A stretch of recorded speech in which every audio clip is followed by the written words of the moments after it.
오늘 22절 말씀에 보면 이 사마리아인들은 성경을 이제 제대로 모르잖아요. 그래가지고 베델에 이제 황금 송아지를 이제 예배하고 레위인이 아닌 자들로 제사장을 삼고 자기 마음대로 예배를 하다가 이제 아수르로 포로로 잡혀가서 이제 멸망해서 이제 민족의 정통성도 지키지 못하는 그런 신세가 됐습니다. 그래서 예수님께서 사마리아 성에 있는 여인에게 이렇게 얘기하는 거죠. 너희는 알지 못한 것을 예배하고 우리는 아는 것을 예배하노니 이는 구원이 유대인에게서 남이라. 이 구원이 유대인에게서 난다는 말씀은 이제 이스라엘의 율법, 그다음에 성막, 일곱절기라든지 이런 것들을 통해서 제사법이 있잖아요.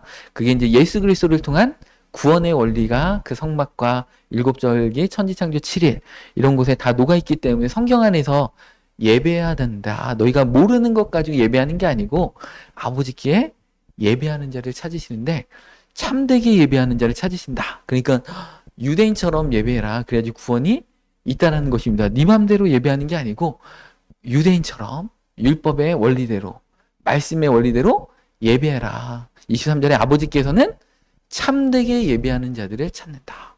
그러니까 우리의 생각이나 감정으로 예배하는 게 아니고 진리의 말씀 가운데 예배를 하는데 영과 진리라는 거죠. 이 성령님 안에서. 그죠? 성령님의 충만함으로 어떤 우리의 지식만으로 예배하는 게 아니고 성령님 안에서 또 진리 안에서 이게 쌍두마차잖아요. 두 가지가 같이 가야 됩니다. 영과 진리로 예배할 때가 오나니 곧 이때라.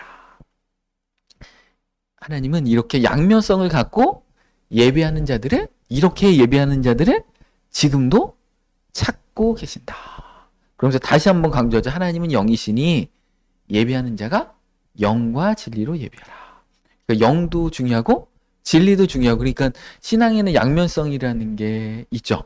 한쪽으로 치우치면 안 되고 두 가지 양면성, 균형 감각을 잘 이렇게 세워야 한다는 것입니다. 그래서 하나님이 받으시는 예배가 돼야 되겠죠. 모르는 것을 가지고 예배, 진리에서 벗어났다거나 아니면 성령님의 그 충만하심이 없는 예배다거나 두 개 다 문제가 있다라는 것입니다. 그래서 아모스 선지자는 이렇게 강력하게 경고합니다. 아모스 5장 21절에 이렇게 얘기하는 거죠.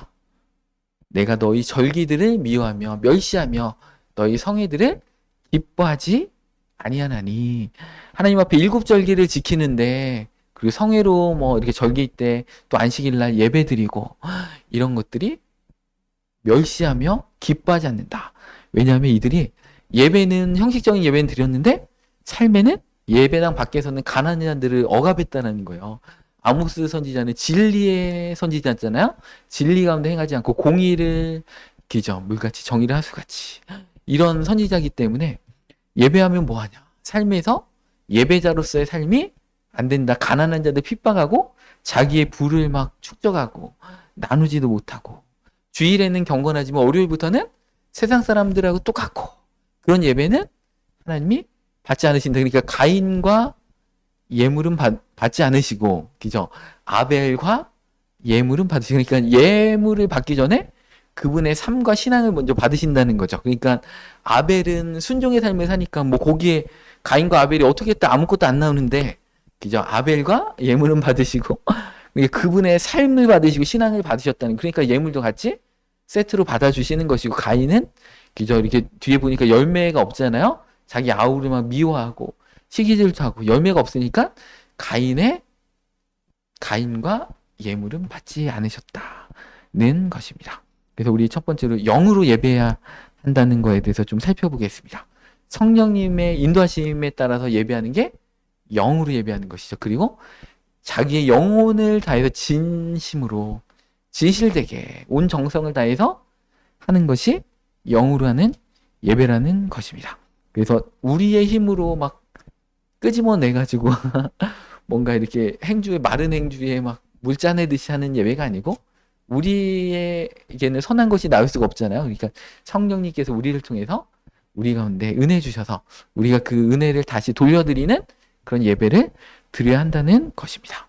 그래서 우리는 교회 봉사도 마찬가지고 사역도 마찬가지고 예배도 마찬가지고 성령님 안에서 해야 됩니다. 빌립보서 3장 3절에 보면 하나님의 성령으로 봉사하며 그리스도 예수로 자랑하고, 그죠? 성령님으로 봉사해야 된다는 거죠. 봉사도 내가 하는 봉사가 아니죠. 성령님 안에서 주님 주신 능력과 지혜로 그 일들을 감당하면 하나님이 더 큰 힘과 능력과 시간과 그런 환경들로 열어주신다는 거죠. 그러니까 성령님 안에서 봉사해라. 그리고 모든 일을 할 때 예수님을 자랑해라. 예수 그리스도의 이름으로 하라는 것입니다. 그래서 성령님께서 우리의 마음을 감동시키시고, 그죠?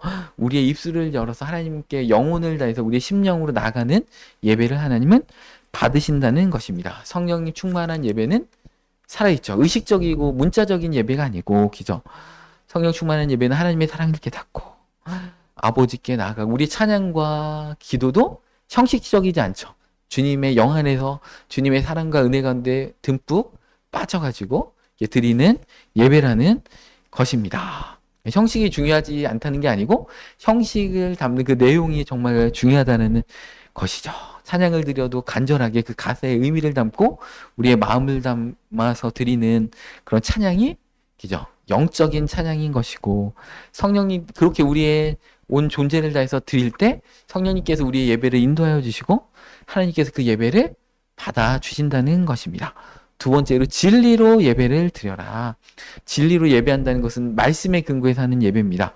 우리의 생각이나 감정이나 우리의 선호하는 바나 우리의 문화나 관습에 따라 하는 게 아니고 하나님의 말씀에 철저히 근거해서 해야 된다는 것입니다. 데살로니가후서 2장 10절 말씀에 보면 이 진리에서 떠나면 사실은 우리가 예배 드리는 거를 하나님 안 받으세요. 그래서 불의의 모든 속임으로 멸망하는 자들에게, 그죠? 있으리니, 속임이 있다라는 것입니다. 불의함. 그들이 진리의 사랑을 받지 아니하여 구원함을 받지 못함이라. 이 진리의 사랑을 받지 아니하면 구원함을 받지 못합니다. 그러니까 우리가 영적인 것도 중요하죠. 근데 그거와 함께 진리적인 것도 중요합니다. 그래서 말씀이 우리를 깨닫게 하고 우리를 회개케 하고 말씀의 원리대로 우리의 마음에 심령의 울림을 준다는 것입니다. 그래서 이 말씀을 계속 거부하면 진리의 사랑을 받지 아니하여 구원을 받지 못하는데, 11절에 이러므로 하나님이 미혹의 역사를 그들에게 보내사 거짓 것을 믿게 하심은 진리를 믿지 않고 불의를 좋아하는 모든 자들로 하여금 심판을 받게 하려 하심이라. 이렇게 말씀하고 계십니다. 마지막 때는 막 능력의 역사가 일어날 겁니다. 그러니까 왜 영과 진리로 예배해야 되냐면, 능력만 너무 쫓아가지고 하면 영적인 예배야 막 기적이 일어나. 근데 적그리스도가 요한계시록에 보면 하늘에서 막 불을 내리잖아요. 그죠? 죽었다가 살아나는 것처럼 퍼포먼스 하고. 그러면 영적인 것만 쫓아가면 어떻게 됩니까? 진리의 말씀으로 서지 못하면 진리의 말씀으로 영을 분별해야 되는데 분별력을 잃어버릴 수가 있다라는 것입니다. 그래서 진리를 사랑하지 아니하면 거짓 것을 믿는다. 그러니까 이 밸런스가 중요하죠. 영적인 것도 이렇게 따르면서 또 진리적인 것도 이렇게 따르면서 두 가지를 이렇게 해야 한다는 것입니다. 그래서 이 말씀이 우리의 나침반이고 분별하기 때문에 우리 심령에 말씀이 항상 살아서 움직여야 돼요. 그 하나님의 말씀이 살았고 운동력이 있어서 좌우의 날선 어떤 검보다도 예를 들어서 우리의 혼과 영과 관절과 골수를 다 찔러 쪼갠다는 거죠. 그래서 우리의 생각과 마음을 판단하나니 하나님 앞에 숨김없이 이 말씀 앞에서 다 드러난다는 거죠. 그죠? MRI 찍듯이 CT 찍듯이 날선 어떤 검보다도 예리하기 때문에 말씀 앞에 서면 우리가 죄를 깨닫게 되고 이랬었구나. 우리가 우리의 진심을 알게 되고, 그죠? 이런 분별할 수 있다라는 것입니다. 그래서 이 영과 진리 이 두 가지는 같이 이렇게 가야 한다는 것입니다. 그럴 때 이제 13절에, 그죠? 원래는, 그죠? 주께서 사랑하시는 형제들아, 우리가 항상 너희에게 관하여 마땅히 하나님께 감사할 것은 하나님이 처음부터 너희를 택하사 성령의 거룩하심과 진리를 믿음으로 구원을 받게 하심이니. 그죠? 처음부터 너희를 택해서 구원하셨는데 뭘로 구원받아요? 성령님의 거룩하심과 진리를 믿음으로. 이 두 가지가 같이 가잖아요. 성령님께서 거룩하게 해주시고 영과, 그죠? 진리로 이 두 가지가 같이 이렇게 가야 한다는 것입니다. 그래서 이 진리의 말씀이 없으면 우리가 교훈을 받지 못하죠. 우리 디모데후서 3장 15절 말씀입니다. 또 어려서부터 성경을 알았느니 성경은 능히 너로 하여금 그리스도 예수 안에 있는 믿음으로 말미암아 구원에 이르는 지혜가 있게 하느니라. 성경을 읽는 이유가 뭐예요? 믿음을 통해서 구원에 이르는 지혜를 하기 위해서 성경을 읽어야 된다. 아까는 뭐라고 했어요? 성령님과 진리로 구원함을 얻는다고 했죠. 오늘 다시 이제 그 진리에 관계된 말씀 구체적으로 디모데후서에서 말씀하고 계시죠. 그래서 믿음으로 말미암아 구원에 이르는 지혜를 주는데, 그죠? 모든 성경은 하나님의 감동으로 됐잖아요. 하나님의 진심, 그죠? 하나님의 진심, 마음, 깊은 마음이 성경에 쓰였는데, 이 성경책을 읽으면 그죠? 교훈을 받죠. 그 다음에 책망을 받죠. 그 다음에 바르게 함을 받죠. 의로 교육함을 받죠. 이 네 가지 방향, 동서남북적인 이 방향, 때로는 책망도 받고, 교훈도 받고, 그죠? 의로 교육을 받고, 이런 것들을 통해서, 우리 성경을 통해서 우리가 교정되어지고, 우리의 진리 가운데 들어갈 수 있다라는 것입니다. 그래서 이제 목회 현장에서도 이제 베드로에게 네가 나를 사랑하면 내 어린 양을 먹여라 그랬잖아요. 어린 양에게는 어떤 은혜적인 말씀을 많이 하겠죠. 근데 두 번째는 뭐예요? 내 양을 치라. 칠 때는 어떻게 돼요? 때려야 되겠죠. 쳐야 됩니다. 이렇게 낭떠러지로 뻔히 가고 있는데 잘하고 있어. 암 수술해야 되는데 이렇게 딱 뗀 다음에 그냥 살짝 반창고 붙이고 후시딘 발라주고 암 환자한테 괜찮습니다. 그래 아무리 암세포를 많이 도려낼지라도 아프겠죠. 많이 도려내면 어떻게 됩니까? 그 환자가 깼을 때, 그죠? 그 자기 많이 암세포 도려냈다고 의사 멱살 잡고 막 너무 아프겠다고 해요? 아니면 의사 선생님 정말 감사합니다. 이렇게 암세포를 다 이렇게 제거해 주셔서 감사합니다 이래요? 그죠? 의사들한테는 막 그러잖아요. 그죠?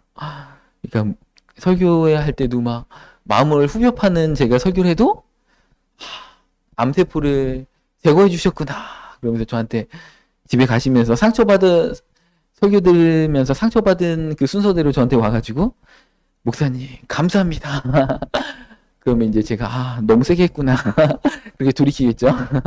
그러니까 그 어떤 죄라는 것은 사실은 타협할 수가 없어요. 죄는 정말 이 암세포 같이 퍼집니다. 이 암세포는 그렇기 때문에 암세포는 암세포 그 조직 그 옆까지 도려내잖아요. 그죠?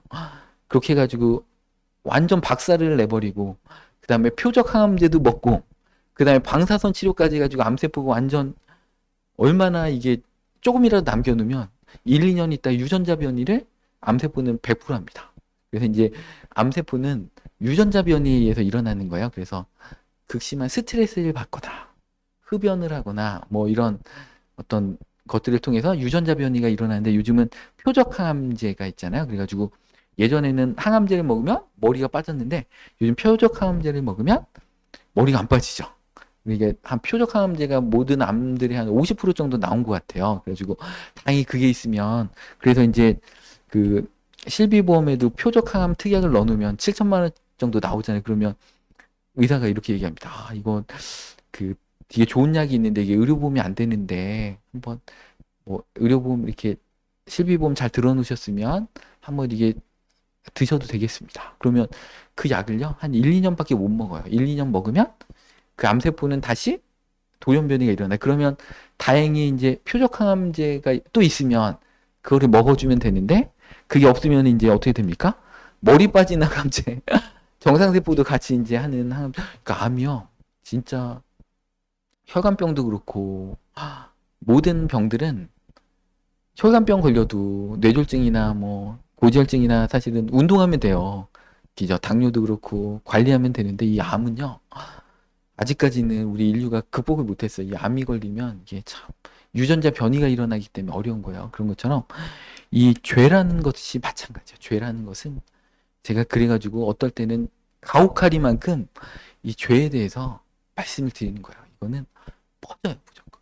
그러니까 오늘도 이제 민수기 말씀했는데 이 고라와 다단과 아비람이 반역했잖아요. 근데 하나님이 그들을 산채로 땅이 갈라져서 하는데 하나님이 백성들한테 뭐라고 했냐면 그들의 집에 있는 물건도 만지지 말라.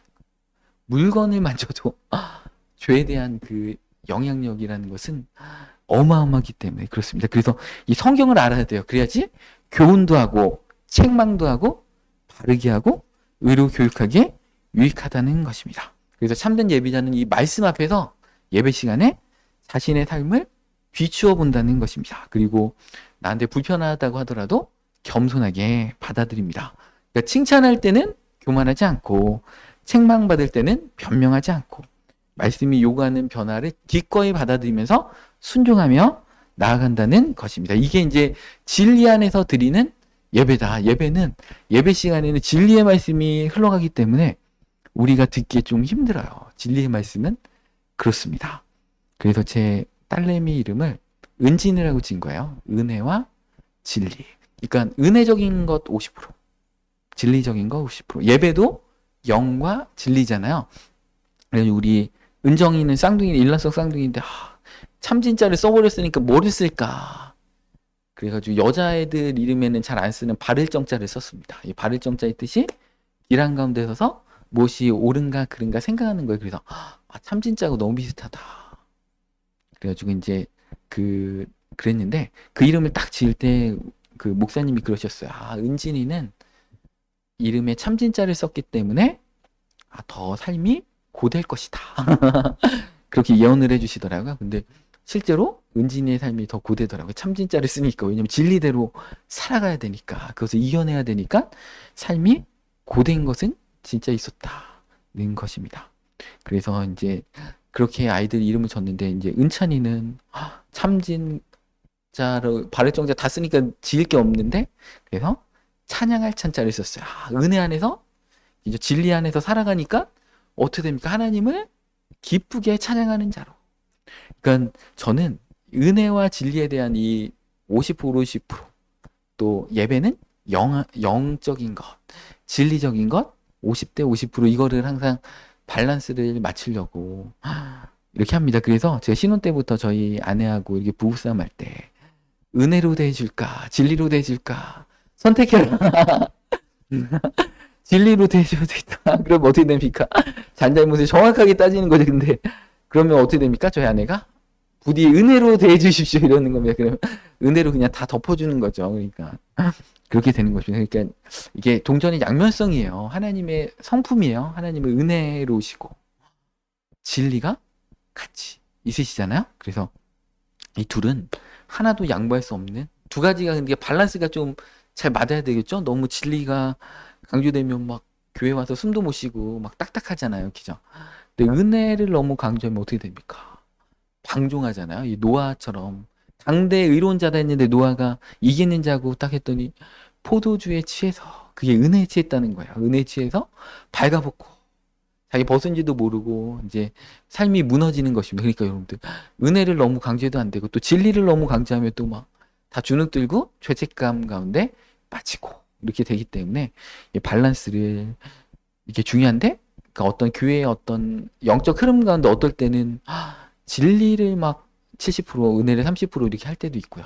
어떨 때는 너무 위축됐다 그러면 은혜 70% 진리 30% 이렇게 할 때도 있고 이게 좀 그렇게 되는 것 같습니다. 그래서 근데 이 현대 교회가 영과 진리가 균형돼야 되는데 제가 많은 교회에서 영적인 것을 강조하는 교회는 또 진리가 약하고 진리를 강조하는 교회는 영적인 게 약하고 그래서 이제 그런 것들이 좀 안타깝더라고요. 그래서 우리 토요일 날 한 달에 한 번씩 모이는 그 학교 이름도 말씀과 영성 훈련 학교잖아요. 그죠? 이 말씀과 영성이 균형을 맞춰야 된다. 그러니까 우리 교회 이름부터 뭐 이런 것들이 다 우연히 쓴 게 아닙니다. 다 계획하고 예전 신혼 때부터 막 이렇게 교회를 개척하면 저는 원래 사실 신혼 때부터 교회 개척하려고 했어요. 우리 아내 목사님이 계속 반대가지고 안 된다. 나는 사목감이 아니다. 못한다. 이래가지고 못했지. 사실은 막 그때부터 막 개척하려고 막 3번 좌절됐습니다. 3번 반대해가지고 3번 좌절됐는데 어찌됐든 그래서 이 영과 진리, 은혜와 진리가 같이 강조해야 된다. 그죠? 교리와 신학만 강조돼서도 안 되고 또 은사와 체험만 강조돼도 안 되고 이게 골고루 같이 있어야 된다. 그러니까 예수님은 이렇게 요한복음 1장 14절에 이렇게 말씀하고 계시죠? 말씀이 육신이 되어 우리 가운데 거하심에 우리가 그의 영광을 보니 아버지의 독생자의 영광이요 은혜와 진리가 충만하더라. 그러니까 말씀이 오셨는데 이 말씀이 뭐예요? 은혜와 진리가 충만한 것. 그죠? 영광이 뭐예요? 영광이 은혜와 진리가 충만한 것. 이 은혜적인 것과 진리적인 것이 같이 이렇게 강조돼야 한다는 것입니다. 예수님은 완벽한 조화를 이루셨다는 것입니다. 예수님은 현장에서 가늠하다 잡혀온 여인을 그죠? 은혜와 진리를 다 이루신 거잖아요. 죄 없는 자가 돌로 치라. 그죠? 은혜로 그것을 이제 이겨내셨고, 그 다음에 그 여인에게 다시는 범죄하지 말라라고 경고하셨습니다. 그러니까 은혜와 진리가 예수님은 충만하셨다는 것입니다. 그 예수님께 나올 수 있는 것은, 그러니까 세리와 상기들이 예수님 앞에 나올 수 있는 게 뭐예요? 그 은혜 때문에 나올 수 있었습니다. 그러니까 나올 때는 은혜로 나왔는데 그분들의 삶이 죄인과 창기들, 세리들의 변화되는 것은 진리라는 것이죠. 삭개오도 딱 회개를 하니까 어떻게 됩니까? 내가 누구에게 빼앗은 것이 있으면 4배나 갖고 내 재산의 절반을 팔아서 구제하겠습니다. 이러잖아요. 그게 구약의 율법이잖아요. 도둑질하다가 걸리면 4배를 갚고, 소와 양을 팔아 먹으면 4배를 갚습니다. 팔기 직전. 훔치긴 훔쳤는데 팔까 말까 하다가 아직 못 팔았는데 발각됐어. 그러면 2배 갚는 겁니다. 근데 삭개오는 그 율법을 가장 엄격하게 4배로 갚겠다.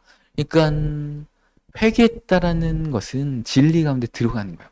삶의 변화가 동반됐을 때 어떻게 됩니까? 삭개오가 회개하니까, 그렇게 고백하니까 뭐라고 했어요? 오늘 이 집에 이 삭개오도 아브라함의 자손이 되었다. 예수님 이렇게 얘기하시잖아요. 그죠? 진리로 살아가는 삶까지 간 거죠. 오는 것은 은혜잖아요. 그죠? 삭개오가 뽕나무에 있을 때 주님을 사모함으로, 그 당시에는 속옷도 변변치 않은데 그죠? 이런 가운 같은 거 입고 뽕나무 위에 올라가면 다 보이잖아요. 세리장인데 사회적 지위도 있는데, 근데 그게 삭개오의 십자가였던 것입니다. 자기를 내려놓는 그 진리 가운데, 그죠? 주님의 은혜를 찾아서 진리 가운데 나아갔더니, 십자가를 졌더니 내려오라. 내가 너희 집에 유하여야 하리라. 예수님의 은혜가 있는 거잖아요. 그럼 그 은혜에서 머물렀습니까, 삭개오가? 아니죠. 죄를 깨닫고 내가 누구에게 빼앗은 것을 4배로 갚겠습니다 하고 진리로 들어갔다는 것입니다. 그러니까 은혜와 진리는 같이 가야 한다는 것입니다. 반대로 은혜만을 강조하다가 죄 져도 괜찮아. 하나님은 사랑이시니까. 교회는 진리의 기둥과 터라고 했잖아요. 교회는 헌법기관입니다. 이 헌법재판소하고 똑같아요. 대법원하고 똑같아요. 교회가 그 거룩함과 진리를 무너뜨리면 세상에 빛과 소금 된 사명을 할 수가 없다라는 것입니다. 그 죄를 가볍게 여기고 덮어주기만 하고 그러면 진리가 없는 것입니다. 그 로마서 11장 22절 말씀 보겠습니다. 균형 감각이 이렇게 중요합니다. 그러므로 하나님의 인자심과 준엄하심을 보라. 그러니까 하나님을 볼 때 2가지를 같이 보라는 거예요. 인자심, 준엄하심. 그러니까 제가 때로는 인자심의 설교를 하고 있으면 여러분들 반대적으로 하나님의 준엄하심에 대한 밸런스를 맞추셔야 돼요. 그리고 제가 설교를 너무 세게 해가지고 막 준엄한 설교, 막 무선 설교가 나가면 하나님의 인자심을 반대적으로 생각을 같이 해주셔야 됩니다. 그 밸런스를 맞추셔야 돼요. 그래서 하나님은 인자심과 준엄하심이 있다. 넘어지는 자들에게는 준엄하심이 있어요. 이게 신앙 안에서 넘어지는 자, 뒤로 후퇴하는 자에게는 준엄하심이 있고, 너희가 만일 하나님의 인자심에 머물러 있으면 그 인자가 너에게 있으리라. 그러니까 넘어지는 자에게는 준엄하심, 하나님의 은혜 가운데 있는 자에게는 인자심, 그 인자가 너에게 있으리라. 그렇지 않으면 너도 찍히는 바 되리라. 그러니까 너희가 무너져 있으면 하나님의 그 가지에서, 올리브나무, 감람나무에서 찍어버리겠다. 유대인들도 찍어버렸다. 근데 너희는 이방인이야, 접붙인 자야. 근데 유대인도 교만하고 말씀에 순종하지 않아서 찍어버렸는데 너희들은 찍어버리기 더 쉽다. 이렇게 로마서 11장 22절에 말씀하고 있습니다. 그러니까 우리가 하나님의 은혜로 들어왔으면 은혜에서 계속 머물면 안 돼요. 진리로 들어가서 하나님의 인자심과 준엄하심을 같이 봐야 돼요. 돼요. 안 그러면 찍힌다. 이 얘기 똑같이 했잖아요. 그죠? 도끼가 나무 뿌리에 놓여 있는데, 그죠? 회개하지 않으면 찍어가지고 불살라버리리라. 세례 요한이 얘기했잖아요. 독사의 자식들아. 세례 요한은 저보다 더 심했습니다. 독사의 자식들아.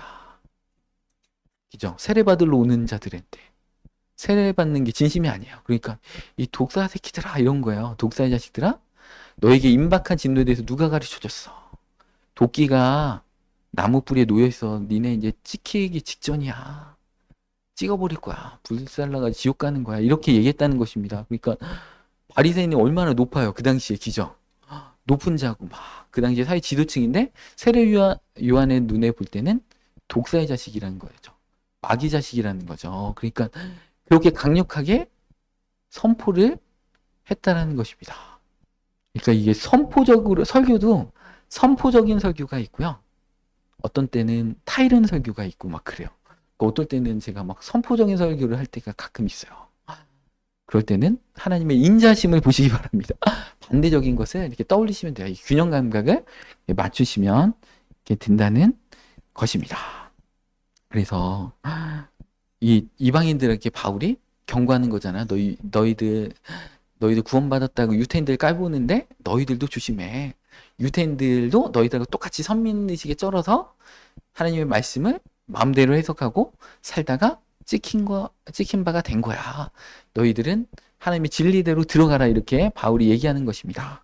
그래서 은혜를 헛되이 받지 말라 이런 말씀이 있잖아요. 은혜를 헛되이 받고 은혜를 값싸게 싸구려 취급을 하면 안 됩니다. 은혜를 받았으면 우리는 삭개와 같이 진리로 들어가야 한다는 것입니다. 삶과 예배를 분리시켜서 나는 예배 드렸으니까 괜찮아. 나는 구원받은 자니까 괜찮아. 이렇게 안일하게 생각하면 안 된다는 것입니다. 인자심만 강조하면 방종하게 되고 또 준엄하심만 강조하면 율법주의에 빠지게 됩니다. 그래서 우리는 하나님의 은혜에 감사하되 은혜를 가볍게 여기지 말고 두렵고 떨림으로 너희 구원을 이뤄야 한다는 것입니다. 빌립보서 2장 12절. 그러므로 나의 사랑하는 자들아 너희가 나 있을 때뿐 아니라 더욱 지금 나 없을 때에도 항상 복종하여 두렵고 떨림으로 너희 구원을 이루라. 이렇게 구원을 이룰 때 그냥 가볍게 은혜 가운데 취해서 이루는 게 아니고 구원을 이룰 때는 두렵고 떨림으로 구원을 이뤄야 한다는 것입니다. 새가 두 날개로 하늘로 날아오르듯이 참된 예배는 성령님의 감동과 말씀의 진리가 같이 있어야 합니다. 성령님의 인도하심 없이 진리만 강조하면 차갑고 형식적인 예배가 되는 것이고 진리의 기초 없이 성령님의 그 은혜만 강조하면 어떻게 됩니까? 감정적이고 불안정한 신앙이 된다. 그죠? 그래서 우리는 하나님의 말씀 위에 굳건하게 서되 성령님의 인도하심을 따라 드리는 살아있는 예배를 드려야 하는 것입니다. 그리고 우리는 교만한 예배로 나가면 안 됩니다. 하나님 앞에 나갈 때 하나님의 은혜 주시는 그 말씀 앞에 우리를 내어놓고 우리를 낮추는 자세로 가야 한다는 것입니다. 아니면 또 막 은사가 있거나 자기 재능이 있어서 뽐내는 예배도 하면 안 된다는 것이죠. 예배의 모든 영광은 하나님께 드려야 한다는 것입니다. 이 루시퍼가 교만 때문에 타락한 거잖아요. 그래서 이 교만함이 예배 드릴 때 가장 무서운 게 이 교만함입니다. 그래가지고 제가 중등부 때 회장을 했는데 예배 끝나면 2부 순서가 이제 그 통성 기도를 합니다. 한 10분, 20분 막 인도를 하는데 불 꺼놓고 한 10분, 20분 막 하는데 제가 회장이니까 제가 인도를 했거든요. 근데 그때 이제 저를 막 제가 인기 많았습니다. 그때 자매님들, 중학생 후배들이 막 우리 회장 오빠 너무 멋있다고 막 기도 인도도 잘하고 그럼 어떻게 됩니까? 제가 막 예배를 인도할 때 정말 과한 퍼포먼스와 막 지나고 나면 내가 너무 과했다. 이렇게 되는 것입니다. 예배는 하나님이 영광 받았는데 제가 매주 막 죄책감에 시달리는 거야.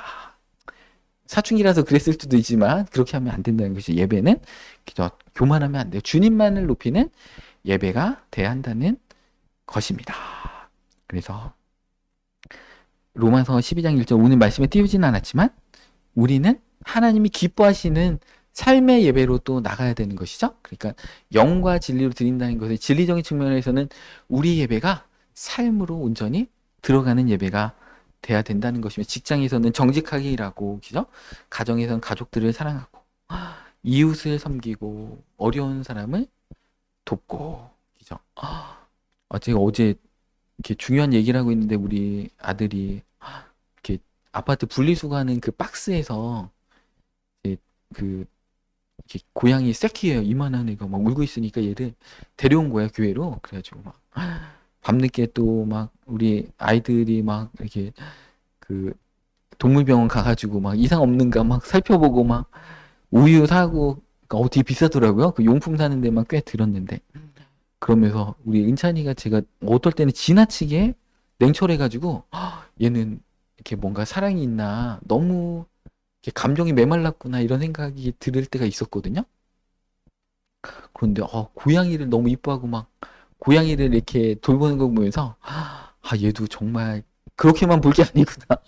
왜냐면 주로 곤충 잡을 때는 되게 잔인했거든요. 막 사마귀에다 막 메뚜기를 넣어주기도 하고 막 이래가지고 야 잔인하다 이랬는데 이 뭔가 이게 교감을 하는 동물이 있으니까 진짜 고양이를 보니까 저도 이제 고양이를 지금 만 24시간 봤는데 지금 눈에 아른거리네요. 막 얼마나 이쁜지. 그래가지고 이 짐승하고 막 정들면 안 되는데 정떼기가 너무 어려운데 이제 막 고양이가 너무 막 이쁘고 그렇다는 것입니다. 그렇다고 해서 제가 아는 어떤 목사님은 교회에 강아지 8마리 막 키워가지고 성전에 막 강아지 8마리가 막 뒤에 물질적으로 어려우신 분이거든요.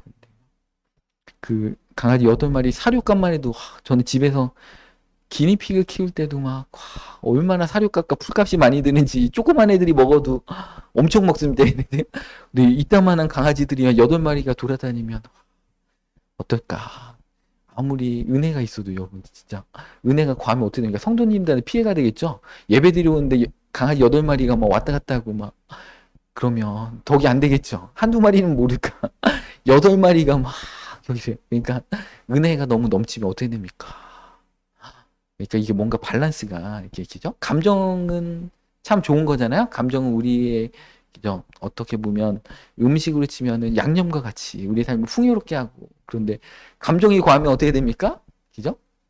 근데 또 반대로 감정이 너무 메말르면 어떻게 됩니까? 아무런 감정이 없어. 그것도 이상하고 그죠? 감정이 너무 과해도 안 되고 그 어떤 밸런스가 중요한 것처럼 신앙생활은 어떤 균형이라는 게 중요한 것 같아요. 그러니까 좌로나 우로나 치우치지 말라. 그죠?